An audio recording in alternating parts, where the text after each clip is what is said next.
The question that we posed is, are you a person or do you have a person? And for someone who's never been confronted with this question, it sounds idiotic. What do you mean, am I a person or do I have a person? Am I schizophrenic or something? When we are born, the process of being born or coming on this earth is technically the same for every species, right? One day, you're not here, and the next day you're here.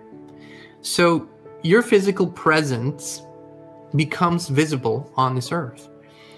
Now, we are the only species who, right after being born, we're immediately being inserted into what we call the system, the health system, the legal system, even the financial system without understanding it.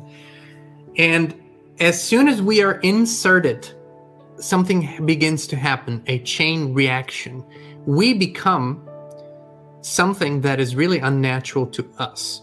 And what I mean by that is every other species, every bird, every squirrel, every ant, every fish, everything else that's being born simply goes about the natural way of life. A fish would never consider going to the fish's clerk's office and put in a birth registration. Fish don't do that, and deer don't do that, and birds don't do that. Really, no species does that, but we do it. But why do we do it? Now, if you look at our world, what gets a certificate? Material things get a certificate. Everything in commerce is based on certificates. So who are we? Why do we as human beings get certificates? The term person comes from the Latin and Italian root of personare. And really, if you go deep enough, you see that it means to ring through something. And in order to understand that a human being is not automatically a person, you can go online and research that monkeys have been given the status of personship, and that now robots are getting the status of a person. So if other species can get a status of a person, that automatically means that humans are not automatically a person. When we're born, we're just a natural being, okay? And we could go about our lives. We could be born somewhere in the woods. We could be born somewhere out in the country, never really get close to the system, and we would not have the same status as everyone else in the system. As a matter of fact, we wouldn't be citizens, we wouldn't be persons, we wouldn't have all of these obligations, and so forth. What does that tell us? What it mainly tells us is that our participation is voluntary. And that's something most people have never heard before. Most every legal system in the world today prohibits slavery. So because the systems prohibit slavery, they have to find a way around it to get people into their control realm. And this is how it happens. When you are born, you're a natural being. You're not a citizen. You're not a person. You're just a natural being.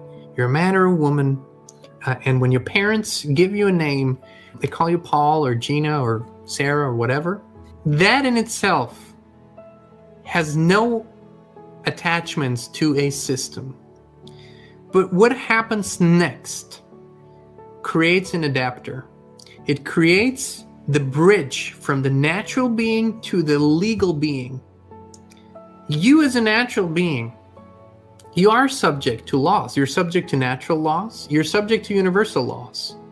But we are not subject to the legal system and the rules and the regulations and the statutes that a legal system creates.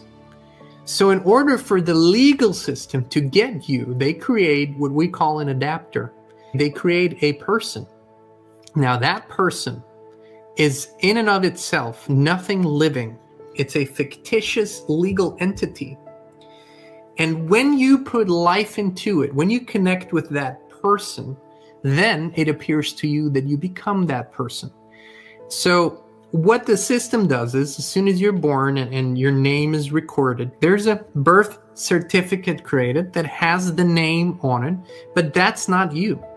That is the legal entity. That is your adapter into the system.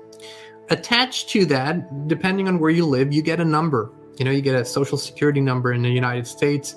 This number, this name connected to your date of birth has created a legal entity. Throughout your life, most of you embody and put life into this legal entity by identifying with it. But you are not it. You are not it. This is the person, the legal entity. The natural human being does not have to apply for licenses or permits. It doesn't have to ask permission. Who would it ask permission from? Because in the natural realm, there's equality. In the natural realm, there's equal rights for everyone, equal freedom for everyone. So the system in itself, a system, is not something negative. If hundreds of thousands, millions of people live within communities, they will create systems. But this system, this particular system, the legal system and the financial system, which are intrinsically tied together, they have created a completely different set of rules. And they have created what we call statutory law, which is very different from the natural law. And they know if people realized that it was a choice to participate in it, that most wouldn't do it. But all you need to understand in order to realize that it's a choice, if it wasn't a choice, it would be slavery. If you didn't have a choice whether you want to participate in the system or not, then it would be by definition slavery, because then you would be forced to participate. Now, a lot of the things that are being thrown at us, whether that's taxes or whether that's forms, permits, regulations, they seem very forceful and they are connected to threats. But the threat, in all actuality, can never extend to the living natural being if you do not identify with the legal adapter, with the legal entity, with the legal person. You as a natural being, you're in the absolute realm. And as soon as you identify with this legal entity, you move over into the relative realm, where everything is relative and subject to change. Also, everything is forbidden unless it's allowed. It's forbidden to drive on the roads. It's forbidden to, you can't swim in ponds and you can't fish and you can't hunt. And if that's what you want to do, because it's forbidden unless you have what? A license, a permit, or you are allowed to do it. So the system, the statutory law, this legal system is completely inverted. It's upside down from the natural realm. And this is a hard thing to grasp for a lot of people because we just were infused into the system, never understanding that there's a choice, never understanding that there is a realm outside of it and that we can actually choose. Hey, this is John Nolan. Thanks so much for watching. You can watch the full live stream on this topic by clicking on the link in the description.